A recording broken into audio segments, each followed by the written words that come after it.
Hello everyone. We're going back into the Prussian series, Prussia, with Frederick the Great video.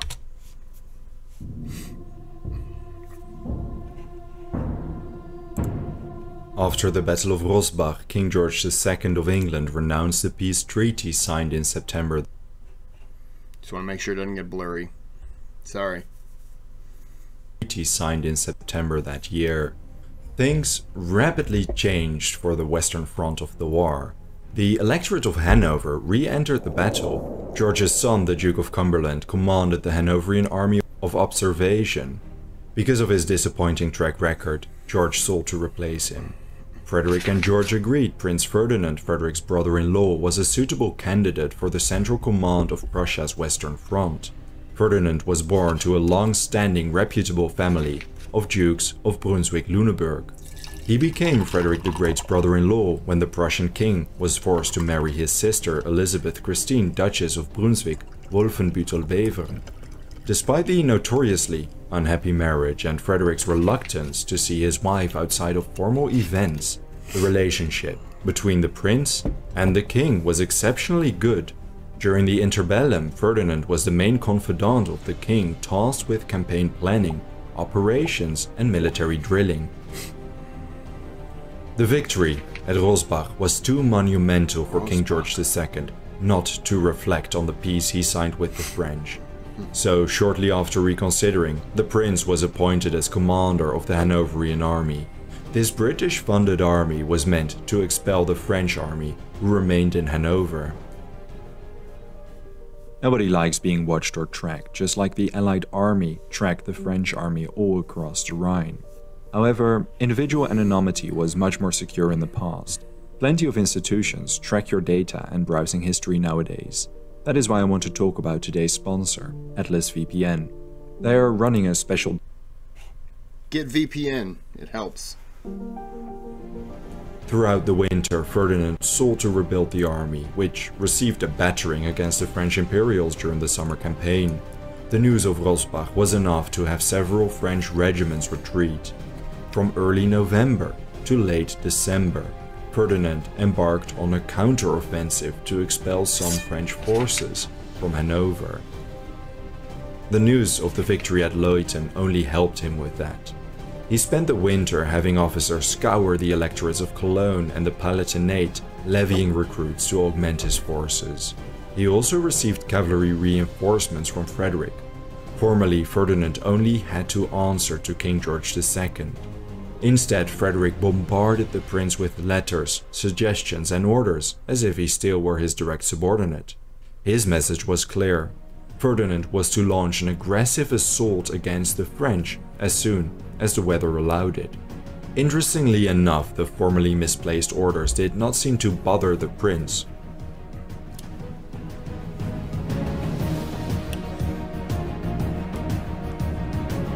As such, it was not Frederick, but Prince Ferdinand who opened the 1758 campaign. In late February, he launched a lightning campaign against the French army. The French were under command of Louis de Bourbon, the Count of Clermont. To Clermont's south, Prince Henry advanced with a small corps via Halberstadt.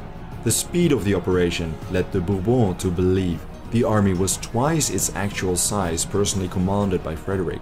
No decisive battle occurred, but Ferdinand successfully captured strategic areas such as Minden. Within 6 weeks, the Allies took 11,000 prisoners, and the French were pushed back across the Rhine. Whereas Ferdinand and Henry wanted to push through, Frederick ordered them to retreat. He was waging a defensive war, and for now the French were kept in check. From early April to late May, the Allies camped along the Rhine, while Prince Henry returned to Saxony to support his brother's war in the east. Because in the east, Frederick planned to launch an attack on Moravia and lay siege to Olmütz. This was the final stronghold before Vienna. Frederick reached Olmütz on April 29. The mighty fortress would remain under siege until July. Ferdinand prepared his army to cross the Rhine and pin the French army against the river during his hiatus. In early June, they were ready. 10 days later, at Rheinberg, they first met the French. Ferdinand attempted to trap them, but the Bourbons managed to escape. Ferdinand decided to launch a pursuit and continue southward. Over a week later, on June 23rd, at Krefeld, both armies met once again. As Ferdinand arrived to Krefeld's north, the French roughly camped in the battle order. Louis de Bourbon commanded some 47,000 soldiers, 34,000 infantry and 13,000 cavalry. Approximately 6,000 infantry were dispatched far to the south to guard Düsseldorf and the Rhine crossing. The infantry was firmly positioned on its right beside a depression beside Wischeln, facing Krefeld. Behind them stood the cavalry, with several battalions of grenadier reserves behind them. Some 800 soldiers occupied Krefeld and 400 defended Anrath to prevent any flanking maneuvers on the French left. Ferdinand was significantly outnumbered.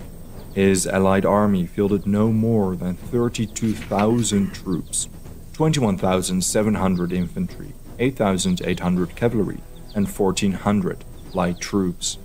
His army camped north of the French positions. Both sides were aware of each other. The French held the territory from Holterhöfe to a large meadow. The terrain is described as inhospitable to infantry and cavalry. An abundance of woods, thickets, farmlands, and moats made navigating, scouting, and moving very challenging. Ferdinand considered a frontal attack impossible because of the rugged terrain. Instead, he planned to mount a concentrated attack against the French left. At 4 a.m. on June 23rd, Ferdinand ordered his men on the move. Two columns moved south. The right marched towards Saint-Denis. The left, commanded by August Friedrich von Spurken, marched towards Krefeld. He was to seize the city and establish the artillery in front of it. When Ferdinand reached Saint-Denis at 6 a.m., he found it barely defended. He quickly seized the village and established his headquarters there. The French, holding Krefeld, noticed the approaching army. Bourbon reportedly did not believe his entrenched army would face a frontal assault. He ignored all news about the advance and kept his army stationary. By now, it was 8 a.m. and Ferdinand's army had deployed in front of Saint-Denis. He dispatched 6 battalions to the center. Then he took the remainder of his army on a grueling march through marshes, thickets, shallow rivers, and swamps. His goal was to outflank the French on the left. The 6 battalions in the center took a position in full view of the French to distract them. They assembled their artillery, opening a duel. Meanwhile, to the right, the outnumbered French garrison holding Krefeld left the stronghold to return to the French lines. It is uncertain if Louis de Bourbon issued a direct order or if they retreated on their own accord. At any rate, Spurken deployed his army and artillery in front of the city and joined the duel. To the west, Allied hussars expelled 4 battalions holding Anrath.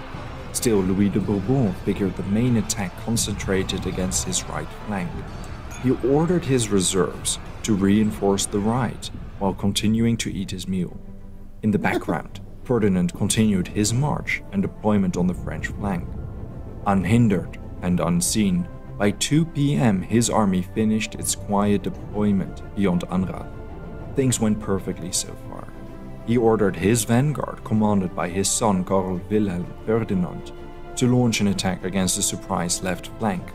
Suddenly, the Allies were behind them. Artillery supported them. Heavy fighting broke out around Holterhöfe as Georg von Holstein-Gottorp and his cavalry traveled east. They met virtually no opposition as they continued towards Heide.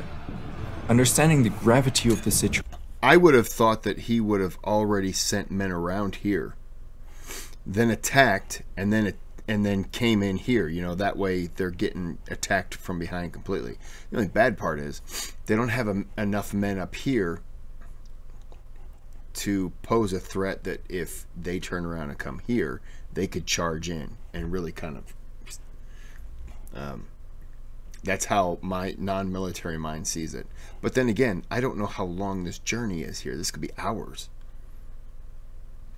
So, you know, Do what you gotta do, Prince. French commanders on the front line arranged for the French left flank to reinforce their lines. Though pushed back by the Allies, 9 new battalions managed to hamper their advance. Karl Wilhelm ordered his reserves to join the fight to counter the enormous influx of new soldiers. Around this time, the French, as far as Fischeln, received orders to redeploy to the left. Sporken calls this because he had not heard of Ferdinand and did not realize what was going on. He thought the center and his army in danger. He ordered the retreat, sending 2 infantry battalions to augment the center. The redeploying French had a long march ahead of them. The movement was visible. Were they retreating and hoping that they would follow? Because once you retreat, if they're not going to follow, then you run the risk of them engaging in another part of the battlefield, which is what they're doing. From the church tower in Angra, and Ferdinand sent a dispatch to Holstein to launch an attack across a small opening among the marshes and woods. Heavy infantry combat had been going on for 3 hours now. Reinforcements trickled in, but the French were getting tired. Then suddenly, part of Holstein's cavalry appeared behind. Panic spread among the French lines. News reached the Allied center corps of Ferdinand's advance. Its commander decided to launch a charge straight at the French. Several French infantry units risked getting flanked and decided to retreat. It was only thanks to 10 squadrons of French cavalry reinforcements charging against part of the heavily outnumbered Allied cavalry that the infantry on the left did not break. Several Allied battalions moved to relieve their hard-pressed cavalry. Firing devastating volleys from close range, they suffered the brunt of the French cavalry counterattack. Savage combat ensued, with heavy casualties on both sides. Around this time, the French cavalry reinforced the front line, as Holstein's remainder of the cavalry arrived. With the cavalry fight ongoing, Karl Wilhelm's infantry linked up with the Allied center. The French were at risk of being mopped up entirely. The cavalry reserves refused to engage fully. The French positions were hopeless. It was close to 7 p.m. when Louis de Bourbon finally ordered the retreat. Grenadier reserves on the right flank covered this, preventing any deadly pursuit. Thanks to Sporken's retreat, this would have been impossible anyway. The French lost 4,200 men. The Saint-Germain division on the left suffered the brunt of the damage. Nearly 40% of its men became a casualty statistic. 8 French regiments suffered casualties to the degree they had to be disbanded or reorganized. The Allies lost 10 officers and 302 men killed, 1,182 wounded, although some sources put the casualty number closer to 2,000. Ferdinand's dominant position in the west proved an excellent advantage for Frederick. For once, he didn't have to worry about his western flank. Instead, he focused against the Austrians mainly by continuing the siege of Olmütz. Frederick conjured up a plan. If I march straight on Olmütz, the enemy will come to defend it. Then we shall have a battle in a terrain not of his choice. If I beat him, as it must be hoped, I shall besiege Olmütz, then the enemy forced to cover Vienna will move all his forces in that direction, and with Olmütz taken, Henry's army will be assigned to take Prague and hold Bohemia in respect. After which, let the Russians or whoever come, I shall be able to make the necessary detachment. This plan was incredibly ambitious. For an army facing enemies on the northern, eastern and southern front, it perhaps was a bit too ambitious. The siege of Olmütz became one of the critical events of Prussia's 1758 campaign, especially because of a battle some 20 miles north of the besieged fortress. The Battle of Domstadtel would radically change Frederick's plans for the year. Thank you so much for watching this video. Wow. Looks like the prince is decent compared to some of the people that I've seen Frederick have. Alright, I'm going to end this here. I've been drinking a lot, and now it's wanting to come out of me. So, I'm going to go tinkle out of my ding-ding, and everyone else is going to like and subscribe to the channel. Have a good day. Have a good night.